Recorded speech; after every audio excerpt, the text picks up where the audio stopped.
नमस्कार दोस्तों, आपका दिल से स्वागत है। आपके अपने YouTube चैनल मोटिवेशनल कहानियां में हम जाने अनजाने में कुछ ऐसी गलतियां कर देते हैं जिसका पछतावा हमें बाद में होता है।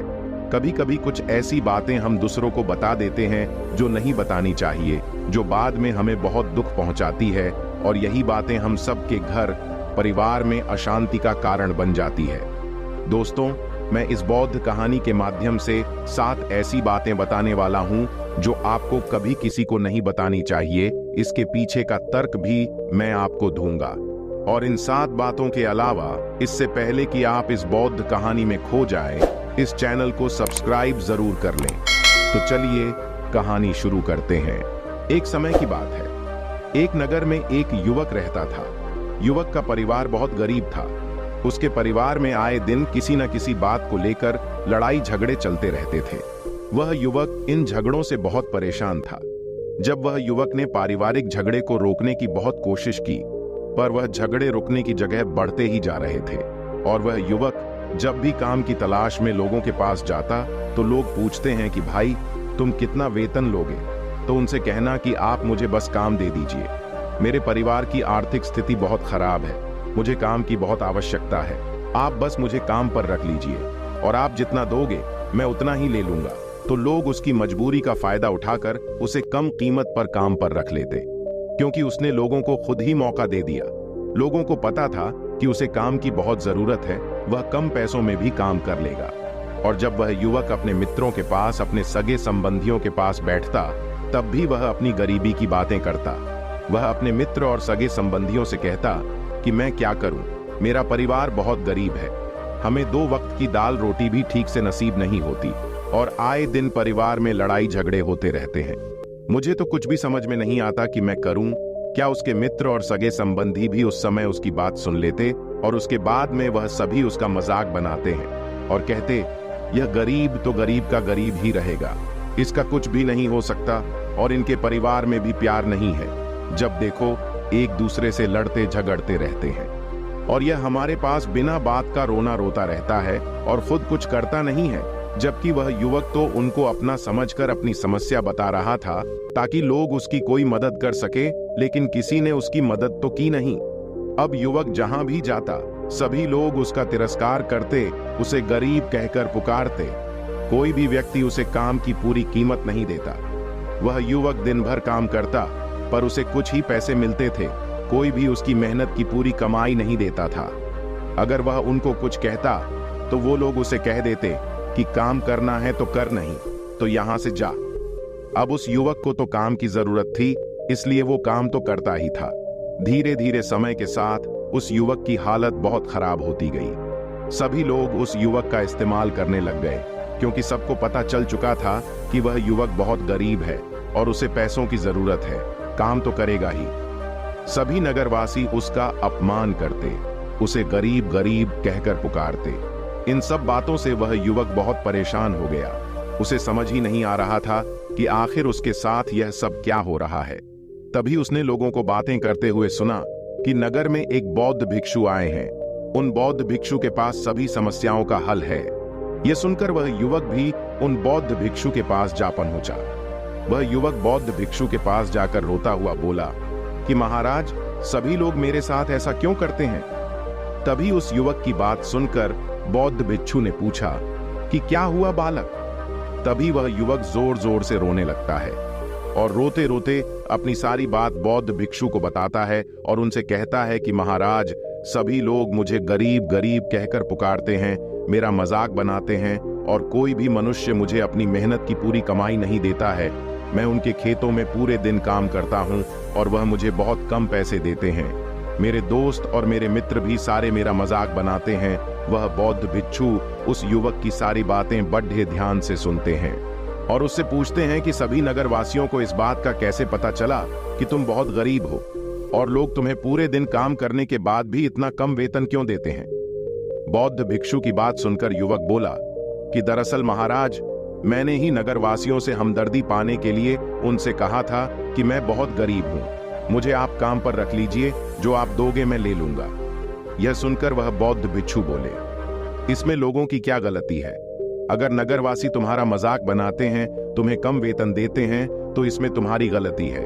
तुम ही ने उन लोगों को बढ़ावा दिया है। तुम्हें कुछ बातें सिर्फ अपने तक ही सीमित रखनी चाहिए थी, लेकिन तुमने तो वह बातें सबको बता दी। बौद्ध भिक्षु की बात सुनकर वह युवक उनके पैरों में गिर गया और उनसे बोलने लगा कि महाराज, मैं अब क्या करूं? आप मेरी इस परेशानी को दूर करो।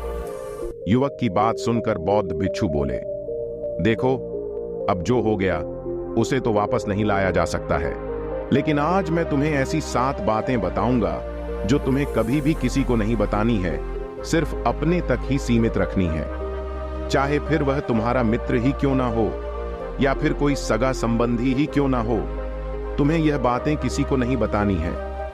बौद्ध भिक्षु की बात सुनकर वह युवक बड़ी प्रशंसा से बोला कि बताइए महाराज, वह कौन सी बातें हैं जिन्हें हमें किसी को नहीं बताना चाहिए? फिर बौद्ध भिक्षु ने युवक से कहा कि पहली बात जो किसी को नहीं बतानी चाहिए वो है अपनी मजबूरी। अपनी मजबूरी का दिखावा करके दूसरों का दया पात्र बन के उनकी सहायता लेने की गलती कभी मत करना। हो सकता है कि आज वो तुम्हारी मजबूरी देखकर तुम्हारी सहायता कर दें, लेकिन कल वो तुम्हारा फायदा उठाने से भी नहीं चूकेगा, और अगर फायदा भी नहीं उठाया तो दूसरों के सामने तुम्हारा मजाक बनाने में वो आदमी कभी नहीं चूकेगा। इसीलिए कभी भी अपनी मजबूरी का दिखावा मत करो। अगर घर में 2 रूखी सूखी रोटी है तो वही खाकर सो जाओ, लेकिन दूसरों को इसके बारे में भनक तक नहीं लगनी चाहिए। जरा आप खुद सोचो, मजबूरी बताने का क्या मतलब होता है? एक इंसान का या तो वह दूसरों से सहानुभूति हासिल करना चाहता है या उनसे कोई आर्थिक मदद चाहता है, लेकिन अगर दोनों ही परिस्थितियां आप देखें तो दूसरा आदमी आपका फायदा उठाने से नहीं चूकेगा, और अगर वो फायदा नहीं भी उठाएगा तो अपनी नजर में तो वो आपको मूर्ख ही समझेगा, बेवकूफ समझेगा, और दूसरों के सामने आपका मजाक तो जरूर बनाएगा। इसीलिए अपनी मजबूरी के बारे में कभी किसी को मत बताना। दूसरी बात जो किसी को भी नहीं बतानी चाहिए वो है अपनी अतीत की गलतियां और भविष्य की रणनीतियां। जरा सोचो कि अगर हम अपने अतीत की गलतियां किसी दूसरे को बताते हैं तो उसका क्या प्रभाव होगा। वो गलतियां ठीक तो नहीं की जा सकती, जाहिर है, तो उन्हें बताने का क्या मतलब रह जाता है? आप अपने अंधेरे पक्ष को खुद दुनिया के सामने बता रहे हो, खुद अपनी गलतियां दूसरों के सामने बता रहे हो। इससे उस आदमी की नजर में आपका एक चरित्र गठित हो जाएगा और वो भविष्य में हमेशा आपको उसी नजरिए से देखेगा। इसीलिए किसी भी आदमी की नजर में अपना चरित्र गठित मत होने दो, और जरा सोचो कि आप व्यर्थ में ही अपने भविष्य की रणनीतियां दूसरों के सामने बता रहे हो। जो लोग आपके काम का हिस्सा ही नहीं है, उनके सामने अपनी भविष्य की रणनीतियां, अपनी डीगे हाँकने का क्या फायदा? वो लोग आपकी सहायता तो नहीं करेंगे, लेकिन आपकी भविष्य की रणनीतियों में बाधा जरूर बन सकते हैं। आप खुद अपने विवेक का इस्तेमाल करिए और सोचिए कि आपके साथ भी ऐसा हुआ है कि आपने अपनी भविष्य की रणनीति किसी को बताई हो और वो कामयाब ही ना हुई हो। जरूर हुआ होगा, जरा गौर से सोचिए। तीसरी बात जो किसी को नहीं बतानी चाहिए वो है अपने घर की बातें। जो भी हमारे घर के अंदर आपस में बातचीत होती है, हमारे माँ बाप और हमारी पत्नी के साथ, हमारे बच्चों के साथ, वो बातें परिवार तक ही सीमित रहनी चाहिए। अगर आप इन बातों का दूसरों के सामने ढिंढोरा पीटते हो तो दूसरों को आपके घर में घुसने का एक मौका मिल जाता है और वह इसका फायदा उठाने से कभी नहीं चूकेंगे। वो आपके परिवार के सदस्यों को आपसे दूर लेकर जाने की कोशिश करेंगे। अक्सर ऐसा होता है, हम समाज में देखते हैं कि हम अपने घर के झगड़ों को कम करने के लिए उन झगड़ों को अपने पड़ोसियों और दूसरे सगे संबंधियों को बता देते हैं, लेकिन इसमें बल्कि आपके घर के लड़ाई झगड़े और ज्यादा बढ़ गए होंगे, और वो जाहिर है वो बढ़ेंगे। अगर आप अपने माँ बाप की बात दूसरों को बताएंगे तो आपके माँ बाप को बुरा लगेगा ही कि हमारा बेटा हमसे बताए बगैर दूसरों को ये बातें बता रहा है। इसीलिए अपने घर की बातें और अपने घर के लड़ाई झगड़े किसी के सामने मत बताना। चौथी बात जो मैं आपको बताने जा रहा हूं, जो किसी को नहीं बतानी चाहिए, वो सुनने पर बहुत अजीब लग सकती है, लेकिन उसका सत्य भी मैं आपको एक तर्क के माध्यम से दूंगा। मैं कहता हूं कि अपनी आमदनी किसी को मत बताना। अब अपनी आमदनी ना बताने के पीछे क्या मतलब हो सकता है? जरा सोचिए कि आप अपनी आमदनी अपने दोस्तों को बता देते हैं, तो जब आपके दोस्तों को जरूरत पड़ेगी तो वो सिर्फ आपको ही याद करेंगे, क्योंकि उनको पता है कि अगर आपकी आमदनी ज्यादा अच्छी है तो आप भी उनकी मदद कर सकते हैं, और इसीलिए ज्यादा लोग आपसे सहायता मांगेंगे। और जब आप उनकी सहायता नहीं करेंगे तो वो सोचेंगे कि इस आदमी के पास पैसे हैं, मेरी सहायता कर सकता है, लेकिन यह सहायता कर नहीं रहा है। और इसीलिए आपकी आमदनी आप दोनों दोस्तों के बीच एक झगड़े का कारण हो सकती है। कम आमदनी होगी तो लोग मजाक उड़ाएंगे, और ज्यादा होगी तो सहायता मांगेंगे, तो अपनी आमदनी बताने का कोई फायदा नहीं है। पांचवी बात जो मैं आपको बताने वाला हूं, उसे आप गांठ बांध लेना और किसी को ये बात मत बताना। अपनी कमजोरियां और अपनी ताकत अक्सर इंसान को पता नहीं होता है कि उसकी कमजोरी या उसकी ताकत क्या है। लेकिन अगर आपको अपनी कमजोरी और अपनी ताकत पता है तो पहली बात तो आप बहुत ही बुद्धिमान आदमी है, और दूसरी बात कि आपको ये बातें किसी से साझा नहीं करनी है, क्योंकि अगर आपकी कमजोरियां दूसरों को पता चल गई तो वो आपकी कमजोरियों का फायदा उठाएंगे, और अगर आपकी ताकत पता चल गई तो वही ताकत आपकी कमजोरी बन जाएगी, क्योंकि वो ताकत दूसरे आदमी को पता है और वो ताकत की काट भी ढूंढ ही लेगा। अपनी कमजोरी और अपनी ताकत अपनी पत्नी या अपने पति को भी नहीं बतानी चाहिए, क्योंकि इसके बाद आपको घर में उनसे हमेशा दब के रहना पड़ेगा। अगली बात जो किसी को नहीं बतानी चाहिए वो है अपने मित्र और अपने शत्रु। आप अपने मित्रों के बारे में अगर दूसरे लोगों को बताएंगे तो वह आपके मित्रों के साथ अपनी घनिष्ठता बनाकर आपको धोखा दिलवा सकते हैं, आपके गहरे मित्रों को आपसे दूर करने का प्रयास कर सकते हैं। अक्सर आम आदमी ऐसा नहीं करता, लेकिन आपके दुश्मन ऐसा करने की कोशिश कर सकते हैं। और दूसरी तरफ आपके शत्रु का भी किसी को नहीं पता लगना चाहिए, क्योंकि आज जो आपका मित्र है, अगर कल वो आपका दुश्मन हो गया तो वो आपके दुश्मन के साथ ही मिलकर आपको परास्त कर सकता है, आपको धोखा दे सकता है।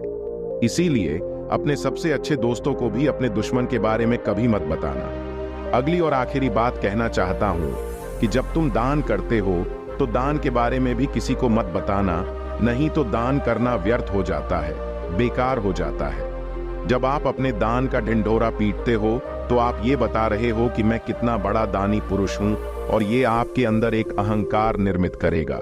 इसीलिए दान गुप्त रूप से किया जाए उतना ही अच्छा होता है, उतना ही फलदायी होता है। जब आपका बायां हाथ दान कर रहा हो तो दाएं हाथ को बिना पता चले कि बायां हाथ दान कर रहा है।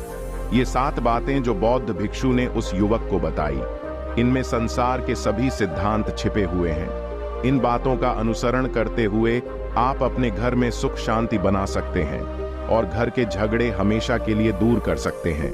आप इन बातों के बारे में अपने विवेक से भी सोचेंगे तो आपको यह बातें सच सुमालूम पड़ेगी। दोस्तों, आपको यह कहानी कैसी लगी? कृपया हमें कमेंट बॉक्स में कमेंट करके जरूर बताइए, और अपने दोस्तों के साथ ज्यादा से ज्यादा शेयर करें, और साथ ही इस चैनल को सब्सक्राइब भी कर लें ऐसी ही मोटिवेशनल कहानियों के लिए।